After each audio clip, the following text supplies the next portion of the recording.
you are my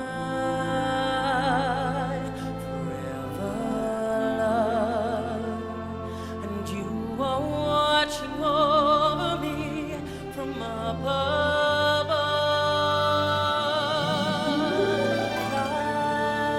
Fly me up to where you are, beyond the distant stars.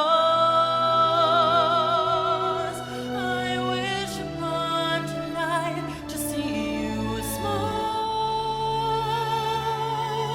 if only for a while to know you're there. A breath away's not far to where you are.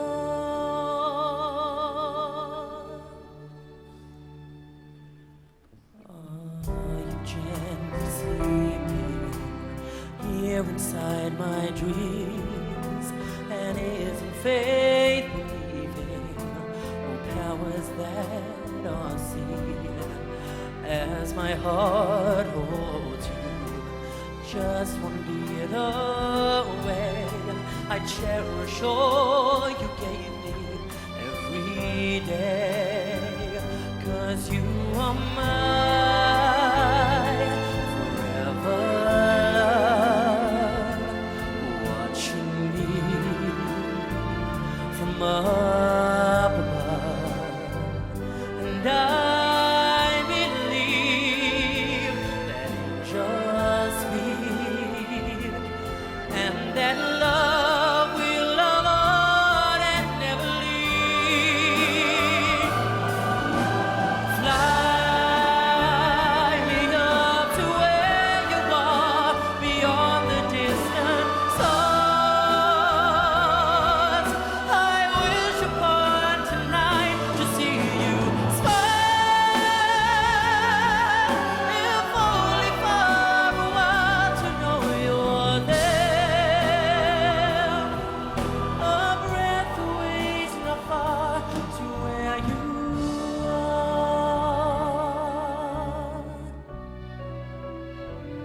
I know you're there. A breath away's not far to where you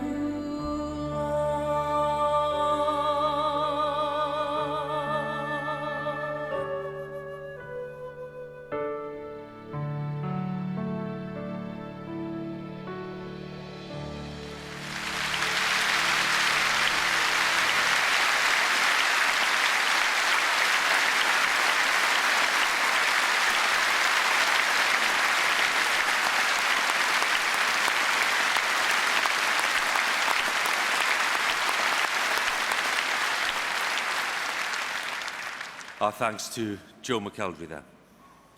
Several times in recent years, one particular news item has inspired viewers to voice their opinions very loudly. The plight of the Gurkha veterans drew overwhelming sympathy and support. More than 200,000 Gurkhas served in both World Wars, eventually becoming part of the British Army. Members of the brigade have been awarded no fewer than 13 Victoria Crosses. Well, later in the festival, another distinguished Gurkha will be carrying the Book of Remembrance. But now, we welcome the pipes, band, and dancers of the Brigade of Gurkhas, directed by Major Vernon Yates.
what happened all those years ago, 70-odd years ago, is just as clear as yesterday was.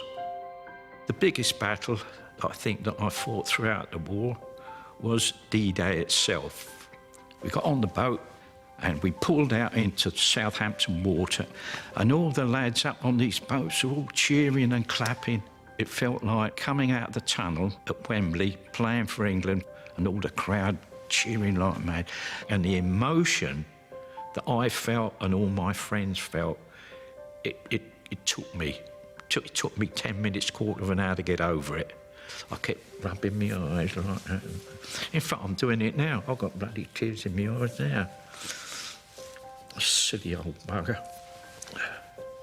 I got wounded about the 5th day after D-Day, and my mate was killed outright. All I got was a minor wound in the foot. I was lucky, but he was unfortunate. He copped the lot, you see. And he was only 18, and you never forget him, no. I live now in the Royal Hospital, Chelsea. We all got some sort of action experience, and it's just an absolute bond between us. I've been here 1 year. I lived on my own now for 19 years, and I've got no family. This is my family now. When I wear my poppy in November, I feel proud because I am representing all my dead friends and all the rest of them that aren't my friends. It's in memory of them, and so it should be. They gave their lot. You can't give more than that.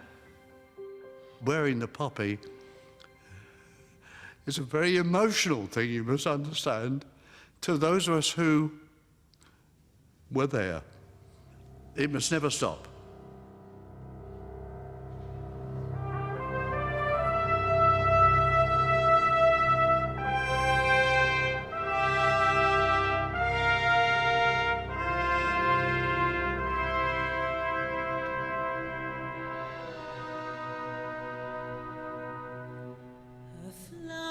Tells a simple story. It speaks of lives forever changed. In 1,000 nameless faces and 1,000 faceless names, a gift from a generation's lost to those who still survive. For a flower tells a story for the ones who gave without demand, for the years they served in a distant land. Their finest hour they gave, the sacrifice they made for us. We thank them.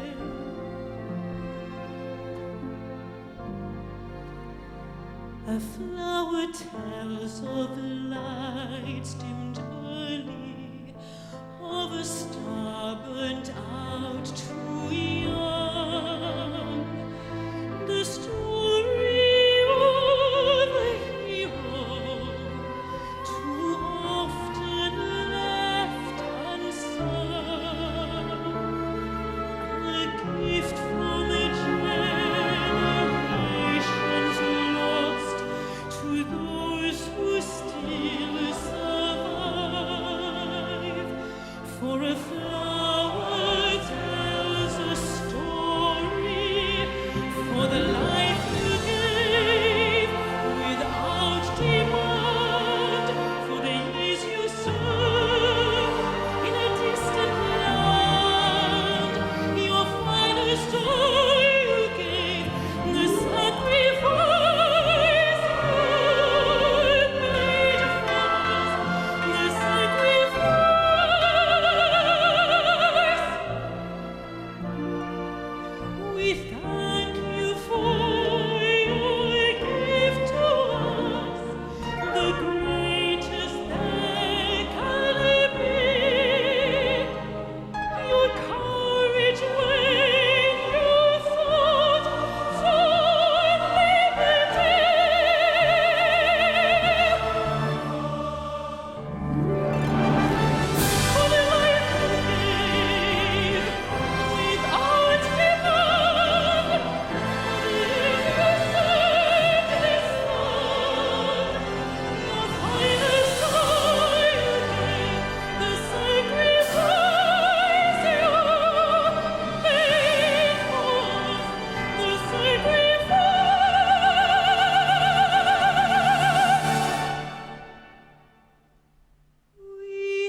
By the time the Legion came into existence in 1921, the tradition of observing the annual 2-minute silence in memory of the dead had already been established.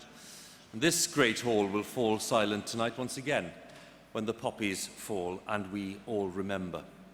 Our service will begin when representatives of today's servicemen and women have joined us. We start the muster with the Royal Navy.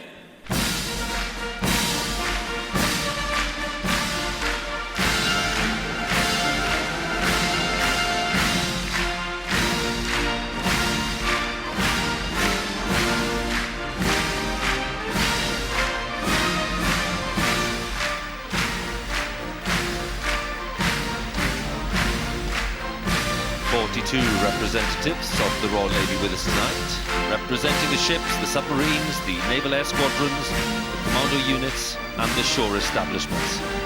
A very busy year for them, 16 warships taking part in the recent mission in Libya, firing the first shots in that NATO campaign. Queen Alexandra's Royal Naval Nursing Service.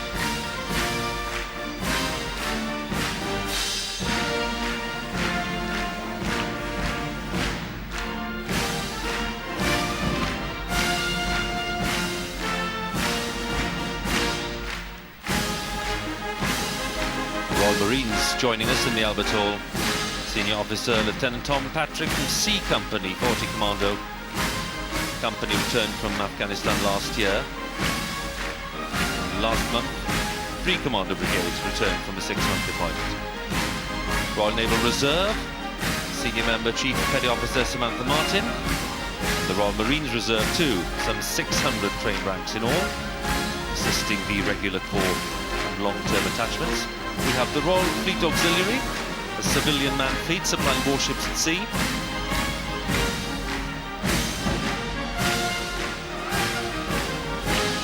The Army.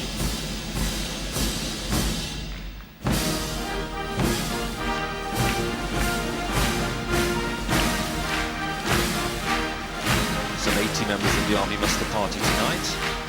Music is the giveaway. F Company Scots Guards. Officer Commanding Contingent Major Adam Guthrie. Scots Guards due to deploy to Afghanistan again in October next year. And F Company represented the Army at the ceremony to name Royal Britain Bassett last month. 2nd Battalion Princess of Wales's Royal Regiment. 11 members led by Major James Inch, a light role infantry battalion based in Woolwich. Gurkhas, Captain Chinbadur Thapa and Captain Devkumar Gurung. Queen Alexandra's Royal Army Nursing Corps, serving in NHS hospitals alongside military medical teams as well in the field. Territorial Army, 31 members representing a very wide background and lots of skills. 38,000 people in the UK give time to be part of the Armed Forces Reserves. TA, of course, the largest of all the reserve forces.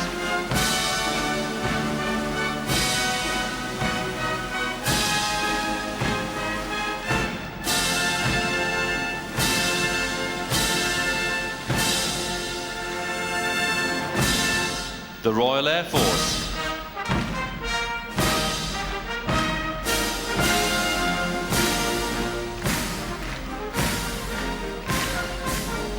Representatives in all, drawn from a wide geographical area, bases at Bryce Norton and Northwood, Cranwell, Lynham, Waddington, Aldergrove and others.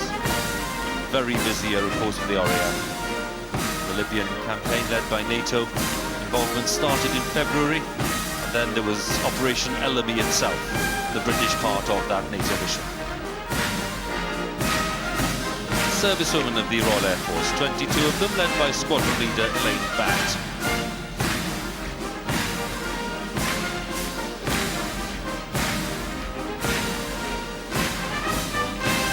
The RAF Police, personnel from Bolton, Marham, Lossiemouth and Cranwell. Princess Mary's RAF Nursing Service. Women only until 1980, then they allowed the men in.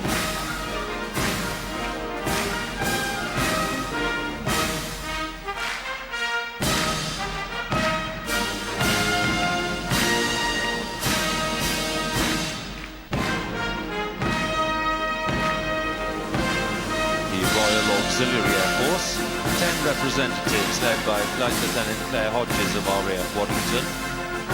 The reserves made up of auxiliary squadrons across the UK, and the RAF Volunteer Reserve with 2 representatives.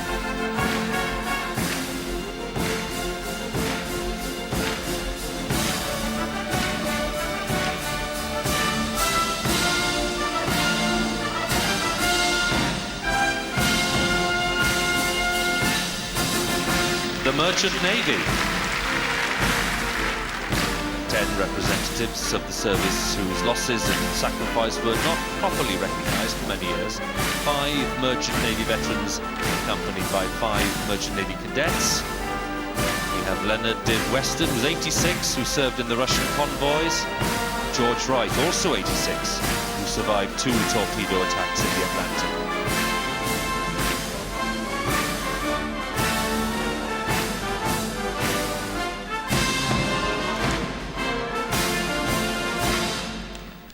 The Royal British Legion and the civilian services. The people who do so much of the hard work collecting money. The Poppy Collectors. The appeal launched on the 27th of October this year, already on target, hit the record sum of 40 million. Civilian services including St John Ambulance, St Andrew's First Aid, the British Red Cross Society, Metropolitan Police, bringing the muster to a conclusion.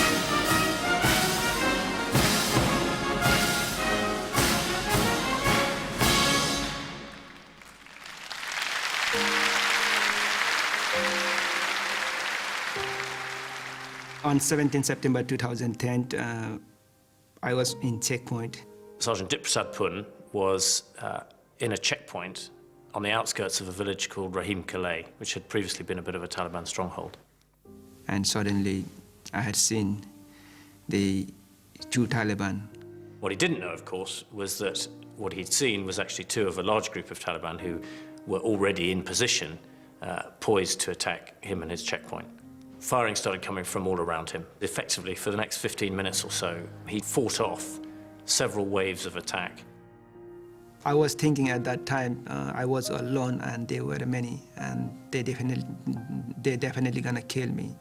He just stood there and they were not gonna get past him, and he'd obviously just decided that for himself, and he put himself in incredible danger to be able to do that. He was awarded the Conspicuous Gallantry Cross, which is second only to the Victoria Cross, and an absolutely just recognition of what he did that night. I do really proud to being a Gurkhas because my grandfather and my father was also Gurkhas, and I'm really proud to get this award.